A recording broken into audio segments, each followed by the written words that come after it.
ስለዚህ እግዚአብሔር ሕይወታችንን ያድሳል በሚል ርዕስ እንከፋፈላለን። መግቢያ እንዲሆነን ትንቢተ ሕዝቅኤል ምዕራፍ 37 ከቁጥር 1 እስከ 14 ያለውን አነባለሁ። ከዛ በኋላ ወደ መልእክቴ ቀጥታ ገባለሁ።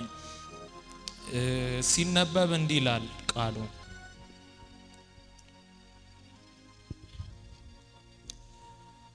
የእግዚአብሔርም እጅ በላይ ነበር። እግዚአብሔርም በመንፈሱ አወጣኝ፣ አጥንቶችም በሞሉባት ሸለቆ መካከል አኖረኝ። በእነርሱም አንጻር በዙሪያቸው አሳለፈኝ። እነሆም በሸለቆ ፊት እጅግ ብዙ ነበሩ፣ እነሆም እጅግ ደርቀው ነበር። እርሱም የሰው ልጅ ሆይ እነዚህ አጥንቶች በሕይወት ይኖራሉን አለኝ። እኔም ጌታ እግዚአብሔር ሆይ አንተ ታውቃለህ አልሁ። እርሱም እንዲህ አለኝ፣ በእነዚህ አጥንቶች ላይ ትንቢት ተናገር፣ እንዲህም በላቸው፣ እናንተ የደረቃችሁ አጥንቶች ሆይ የእግዚአብሔርን ቃል ምን አድርጉ? ስሙ። ጌታ እግዚአብሔር ለነዚህ አጥንቶች እንዲህ ይላል፣ እነሆ ትንፋሽን ምን አደርጋለሁ? አገባባችኋለሁ፣ በሕይወትም ጅማትም እሰጣችኋለሁ፣ ስጋንም አወጣባችኋለሁ። በእናንተም ላይ ቁርበትን እዘረጋለሁ፣ ትንፋሽንም አገባባችኋለሁ፣ በሕይወትም ምን ትሆናላችሁ? ትኖራላችሁ። እኔም እግዚአብሔር እንደሆንሁ ታውቃላችሁ። እንዳዘዘኝም ትንቢት ተናገርኩ። ስናገርም ምን ሆነ? ድምፅ ሆነ። እነሆም መናወጥ ሆነ። አጥንቶችም አጥንት ከአጥንት ጋር ተቀራረቡ። እኔም አየው፣ እነሆም ጅማት ነበረባቸው፣ ስጋም ወጣ፣ ቁርበትም በላያቸው ተዘረጋ፣ ትንፋሽ ግን አልነበረባቸውም። እርሱም የሰው ልጅ ሆይ ትንቢት ተናገር፣ ለነፋስ ትንቢት ተናገር። ለነፋስም ጌታ እግዚአብሔር እንዲህ ይላል፣ ነፋስ ሆይ ከአራቱ ነፋሳት ዘንድ ና፣ እነዚህም የተገደሉት በሕይወት ይኖሩ ዘንድ እፍ በልባቸው በል አለኝ። እንዳዘዘኝም ትንቢትን ተናገርኩ። ትንፋሽም ገባባቸው፣ ሕያዋንም ሆኑ። እጅግም ታላቅ ሰራዊት ሆኖ በእግራቸው ምን ሆኑ? ቆሙ። ከኔ ጋር እጅግም ታላቅ ሰራዊት ሆኖ በእግራቸው ምን ሆኑ? ቆሙ። እርሱም እንዲህ አለኝ፣ የሰው ልጅ ሆይ እነዚህ አጥንቶች የእስራኤል ቤት ሁሉ ናቸው። እነሆ አጥንቶቻችን ደርቀዋል፣ ተስፋችንም ጠፍቷል፣ ፈጽመንም ተቆርጠናል ብለዋል። ስለዚህ ትንቢት ተናገር፣ እንዲህም በላቸው፣ ጌታ እግዚአብሔር እንዲህ ይላል፣ ሕዝቤ ሆይ እነሆ ምን አደርጋለሁ? መቃብራችሁን እከፍታለሁ፣ ከመቃብራችሁም አወጣችኋለሁ፣ ወደ እስራኤልም ምድር ምን አደርጋችኋል? አገባችኋለሁ። ሕዝቤ ሆይ መቃብራችሁን በከፈትኩ ጊዜ ከመቃብራችሁም ባወጣችሁ ጊዜ እኔ እግዚአብሔር እንደሆኑ ታውቃላችሁ። መንፈሴንም ከኔ ጋር በሉ፣ መንፈሴንም በውስጣችሁ አሳድራለሁ፣ እናንተም በሕይወት ትኖራላችሁ፣ በገዛ ምድራችሁም አኖራችኋለሁ። እኔም እግዚአብሔር እንደተናገርኩ እንዳደረግኩም ታውቃላችሁ ይላል ማ ሃሌሉያ ሃሌሉያ።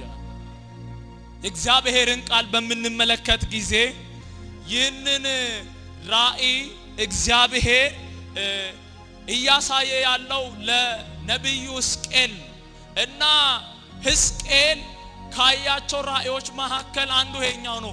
4 ራእዮችን ተመልክቷል ይላል መጽሐፍ ቅዱስ ላይ ስለ ታሪካዊ ዳራው ስትመለከቱና እነኚህ ሰዎች እንዴት ነው ቆይ የደረቁ አጥንቶች የሆኑት? እግዚአብሔርስ ይህንን ለምንድን ነው የሚናገረው ወደሚለው ስንመጣ እስራኤላውያን ከግብጽ ምድር ወጥተው ወደ ከነዓን ከገቡ በኋላ በአንድ ነገር ከእግዚአብሔር ጋር ሲጣሉ ነበር። ያም ምንድነው? እስራኤል እግዚአብሔርን እያመለከ ደባል አምላክ ሲያስቀምጥ ነበር። ደባል አምላክ ሲያመልኩ የሚያመልኩት ጣዖታትን አሼራ የሚባሉ የተለያዩ ጣዖታትን ያመልኩ ነበር እስራኤላውያን እግዚአብሔርንም ያመልካሉ ሌላ ጣዖቶችንም ያመልካሉ እና እያመለኩ ያለ እግዚአብሔር በጣም ተቆጣ እና ከኡነተኛ ነቢያት ይልቅ እስራኤላውያን ሐሰተኛ ነቢያቶችን ማድመጥ አበዙ ምን ማለት መሰላችሁ በዚህ ዘመን እኛ ባለንበት ጊዜ ያሰት ትምርቶች በጣም ተንሰራፍተዋል ከነኚህ መሐከል ማን ኢዝ ስፒሪት ወይም ሰው መንፈስ ነው የሚል ትምርት ሲቀጥል ደግሞ መንግስት ሰማያት የሚገባው ነፍሳችን ስለሆነ ከኔ ጋር ናችሁ መንግስት ሰማያት የሚገባው ነፍሳችን ስለሆነ የኛ ስጋ የማስጋ የለበስነው ይህ ስጋ አፈር ሆኖ እዚህ በመድር ስለሚቀር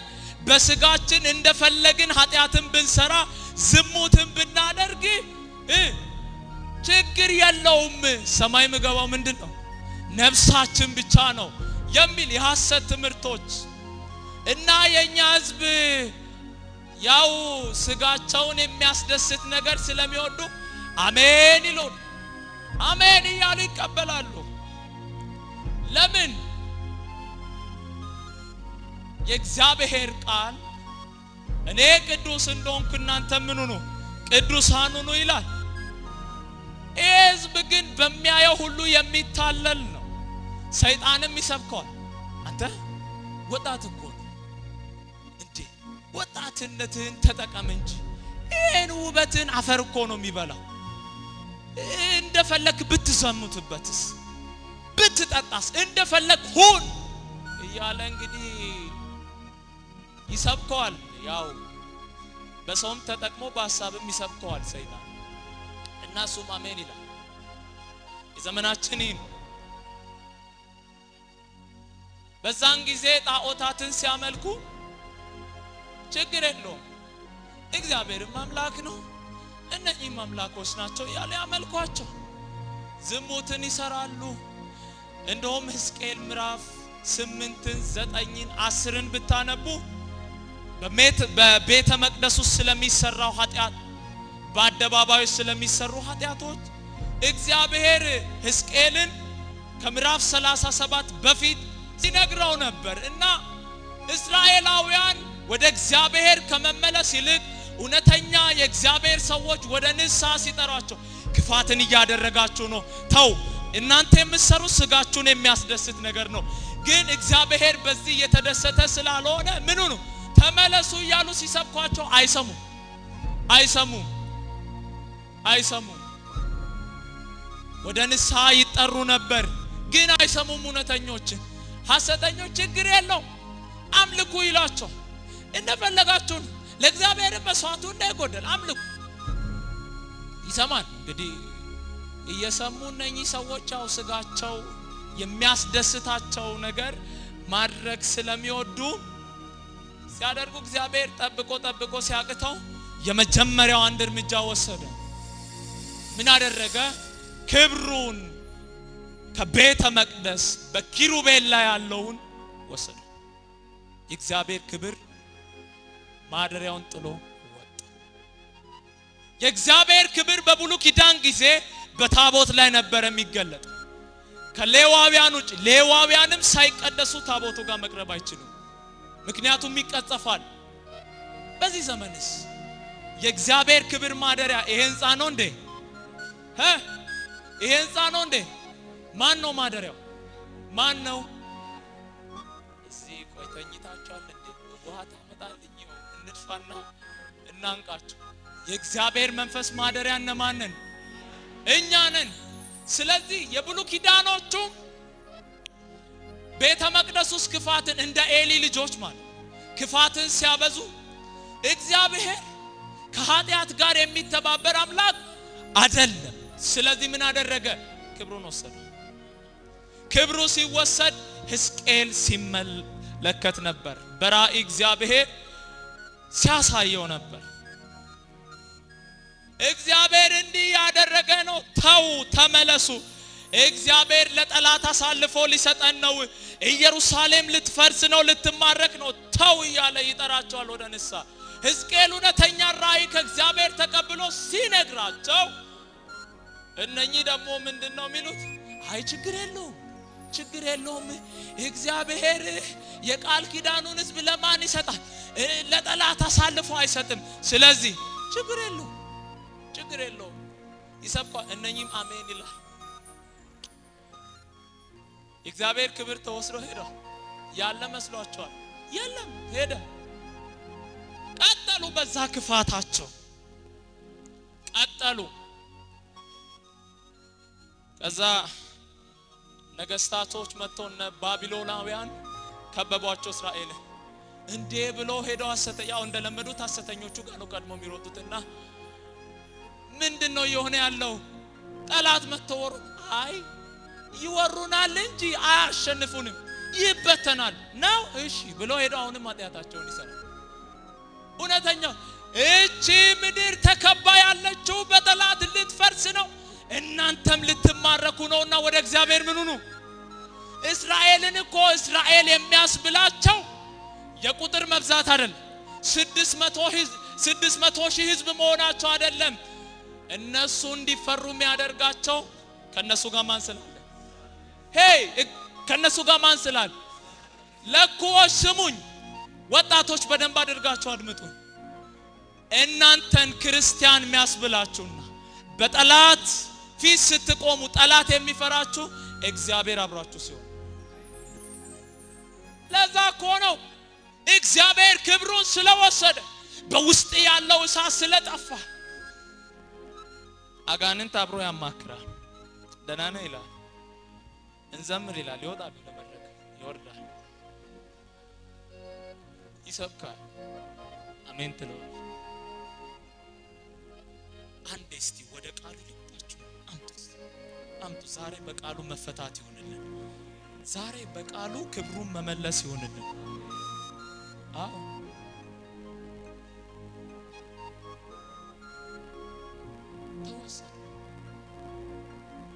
ከእስራኤልም አልፈው ኢየሩሳሌምን ከበቡት ምን ይሆነ ነው ብለው አሁንም ሐሰተኞቹ ጋር ነው የሚሮጡት እውነተኞቹ ይናገራሉ እነስከ ተው ይሉ አንሰማ ይሄዳሉ ምንድነው ሲሉ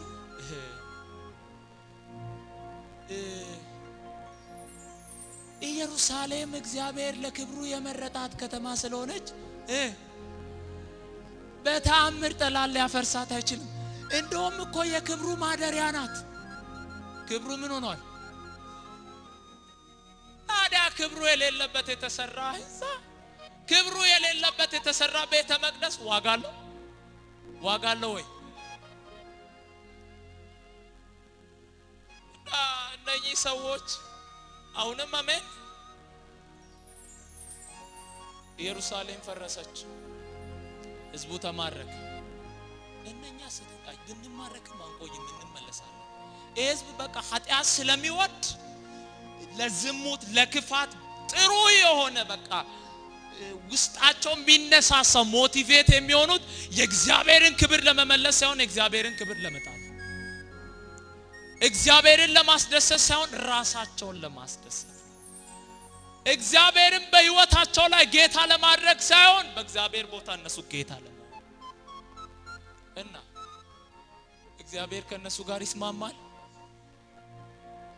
በደንብ አድርጎ ተማረከ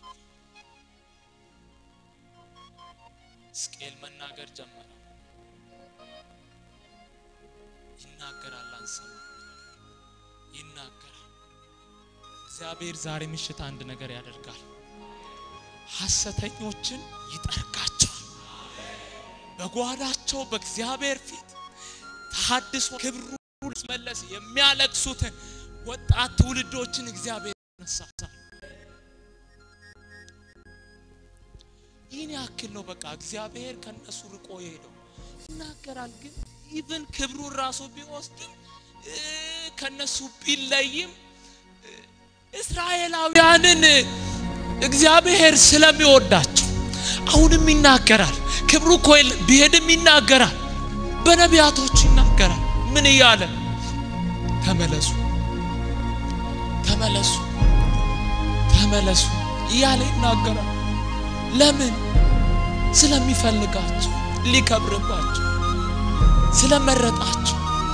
ስሙኝ በፊት ቃል ኪዳን ስላላቸው አሁን ግን እግዚአብሔር ካንተ ጋር ቃል ኪዳን የገባው በልጁ እንደሆነ ታውቃለህ በኢየሱስ እንደሆነ ታውቃለህ እግዚአብሔር ካንተ ጋር ቃል ኪዳን የገባው እኮ በያዕቆብ በኩል አይደለም ያዕቆብን ባርኮ አይደለም አንተን አሁን ያባዛ አሁን እኮ ኢየሱስን ልኮ ነው ካንተ ጋር የታረቀው ታዲያ በዚህ እንቀልዳለን ክብሩ ላይ እና በጣም ከባድ ነው በጣም እና በመጨረሻ ምን ሆኖ መሰላችሁ ሐሳቤን አሳጥሬ በደንብ መጸለይ ፈልጋለሁ ዛሬ ለለኩ መፈታት ይሆናል ተስፋ ቆረጡ መጡና ተስፋ ቆረጡ በቃ እግዚአብሔር ጥሎናል እግዚአብሔር ረስቶናል እነሱም ይታያቸው የሰሩት ኃጢያት ሳይሆን እግዚአብሔር ረስቶናልን ነው የሚያውቁት የሰሩት ክፋት አይደለም የሚታያቸው እግዚአብሔር እኛን ጣለን ይላል እግዚአብሔር እንዲጥላቸው ምክንያቱ እነማን ነበሩ አለ ምክንያት እግዚአብሔር ክብሩን ካንተ ይወስዳል እንዴ አይወስድም እኮ እነሱ ናቸው ግን ንሳን ንግባ ሳይሆን እግዚአብሔር ጣለን ወዮ አለቀን ማለት ጀመሩ ሲሉ እግዚአብሔር የእንደገና አምላክ አይደል ቀጥ ብሎ መጣ ድሮም ልማዱ ነው ይፈልገናል ጀርባ ስንሰጠው ይፈልገናል ቀጥ ብሎ ወደኛ ይመጣል በፊት እኮ በነቢያቶች ነበር አሁን ግን ቀጥ ብሎ ይመጣል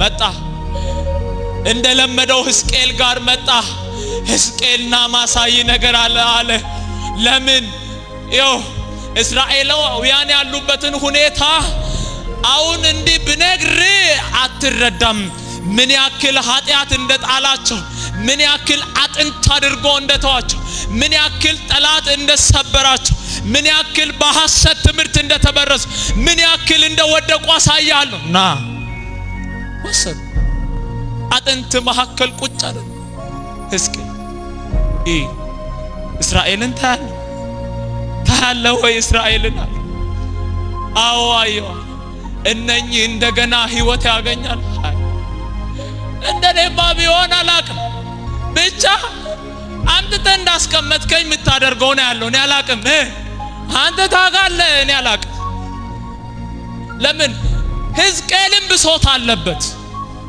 እንዴት ካላችሁ ከዚህ በፊትም ሲናገር ነበር ክብሩ ሲሄድ አልሰማም ብለዋል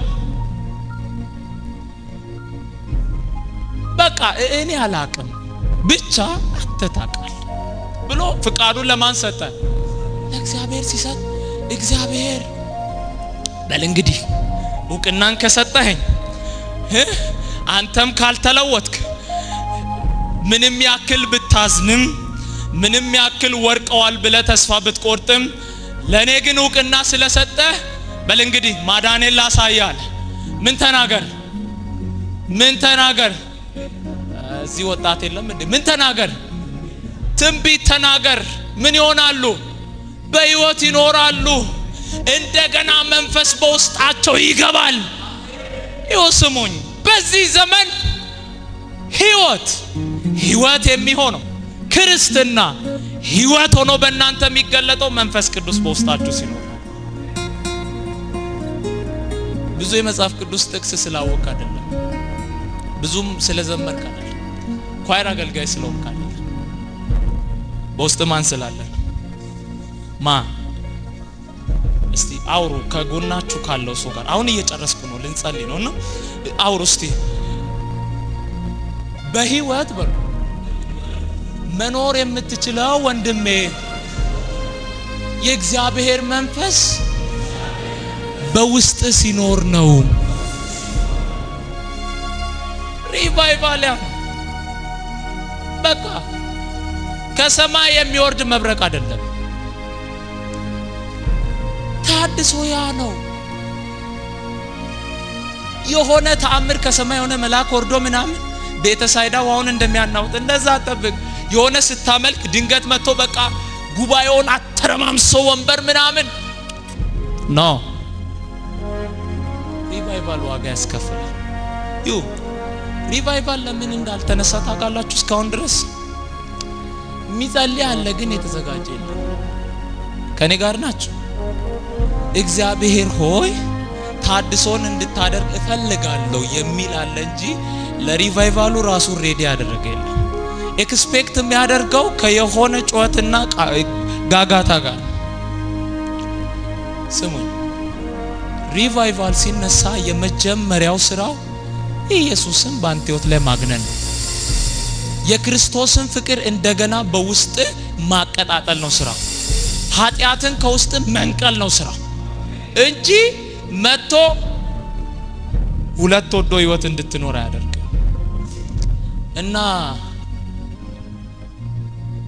እስራኤላውያን ተስፋ ቆርጠው ነበር በቃ ተወን ሲሉ አይ እኔ አልተዋችሁ እናንተ ናችሁ የተዋችሁ አሁንማ ያላችሁበትን ሁኔታ ጥፋታችሁን ካመናችሁ ልባችሁ ከተሰበረ ያላችሁበትን ሁኔታ ተረድታችሁ ትሻለናል ካላችሁ አድሳችኋለሁ ያለ እንግዲህ መጣ እግዚአብሔር ወደማ ወደ ስቄን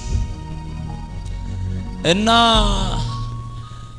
እግዚአብሔር የህይወታችንን ያድሳል በሚል ርዕስ ነው እየተማርን ያለነው እና እግዚአብሔር ህይወታችንን እንዲያድስ ከኛ የሚጠበቅ ነገር አለ ጥቂት ብቻ ላውራና እንጸልያለን የሚፈልገው ነገር አለ መጀመሪያ ስንገባ ብያቻለሁ የልብ መዘጋጀት የምላስ መልስ እግዚአብሔር ህይወታችሁን እንዲያድስ ከፈለጋችሁ የመጀመሪያ የተሰበረ ልብ ያስፈልጋችሁ ያላችሁበትን ሁኔታ ማወቅ አለባችሁ እኔ የት ነው ያለሁት ምን ውስጥ ነው ያለሁት ኃጢያት ውስጥ ነኝ ምንድነው ያደረኩት ራሳችሁ መፈተሽ መጀመሪያ ያላችሁበትን ሁኔታ ማወቅ የት እንዳላችሁ ማለት ነው ያንን ስታውቁ ወደ ሪቫይቫል እየተጠጋችሁ እኔ ምላችሁ አንድ የታመመ ሰው ሐኪም ቤት ሄዶ ህመሙ በጣም በውስጡ ላይ ሲጠናበት ነው አይደል እንዲ ኖርማሊ ሲያንቀሳቅሰው መብላት ሲችል ብዙም ወደ ሐኪም ቤት ለመሄድ አይፈልግም ግን ወደ ሐኪም ቤት የሚሄደው ህመሙ ሲጠናበት በተለኛ ኢትዮጵያውያን እንደዛ ነው ፈረንጅ ግን ወዲያው ነው የሚደውለው የሆነ ህመም ሲሰማው እዚህ ግን አንዱ እንዲያል እኛን እግዚአብሔር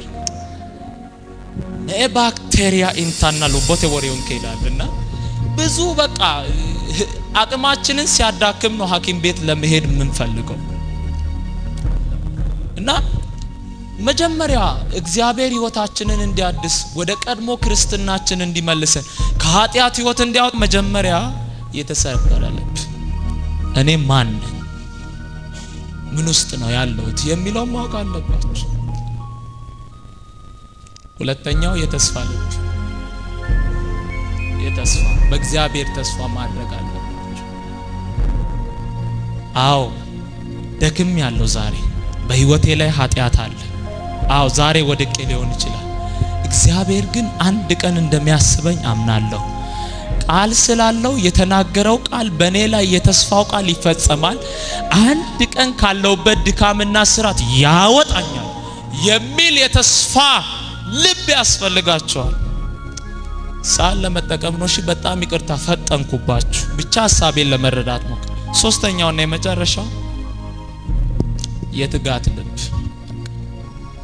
መትጋት አለባችሁ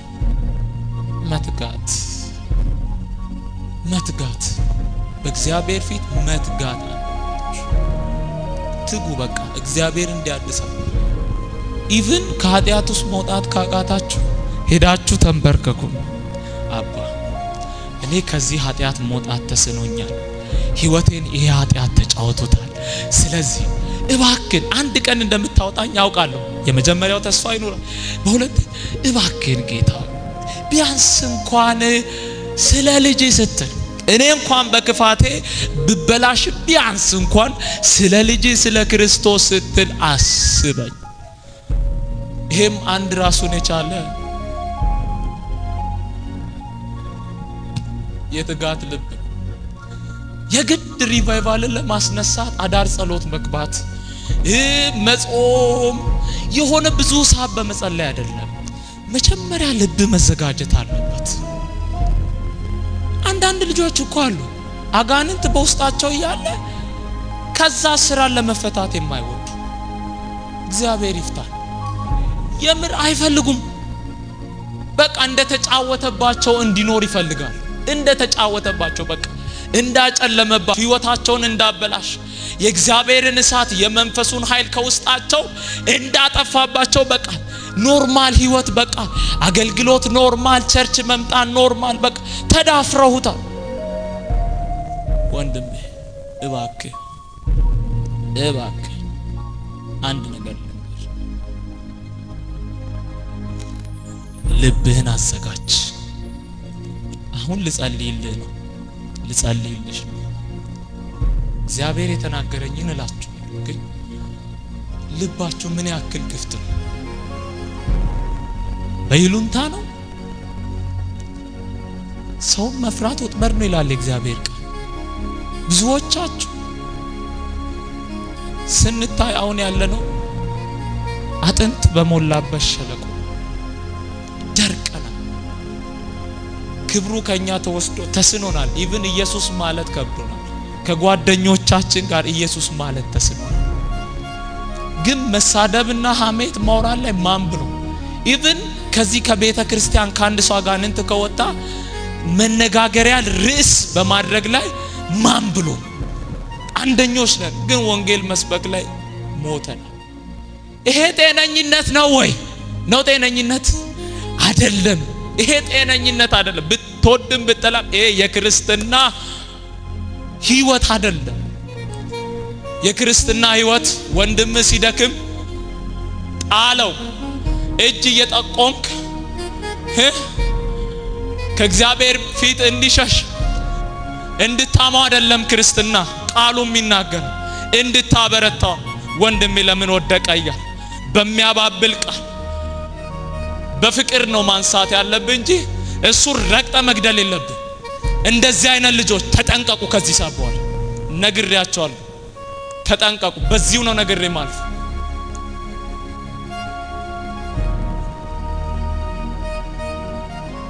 የቀድሞ እኮ ክርስትና እንዲህ አይደለም። በፊት እኮ የክርስቶስ ፍቅር በውስጣቸው አለ። እስከ ሞት ድረስ እኮ ነው ነፍሳቸውን አሳልፈው የሚሰጡት። አሁን እኮ ፓትሮል መጥቶ የነን ግቢ ቢወረው ኢየሱስን ካዱ ቢባል ግማሹ ህዝብ እኮ አራ ኢየሱስ ምትለውን አላቅም ዛሬ እንደው ተደግሞብኝ ነው መሰለኝ ቸርች የሚገባው ብላችሁ በዚህ ነው ወጣችሁ ምትሮጡት።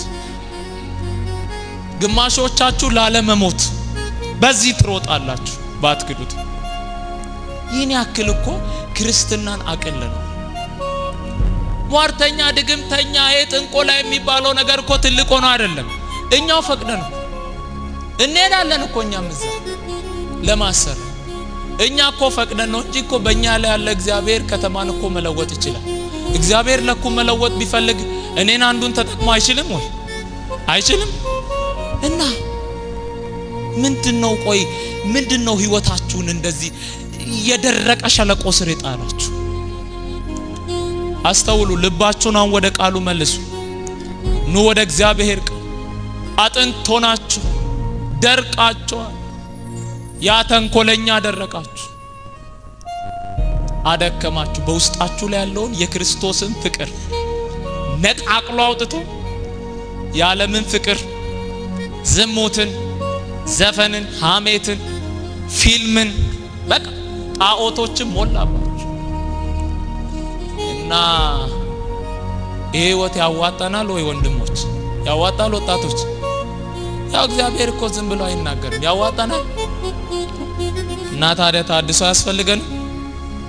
አያስፈልገንም ወይ?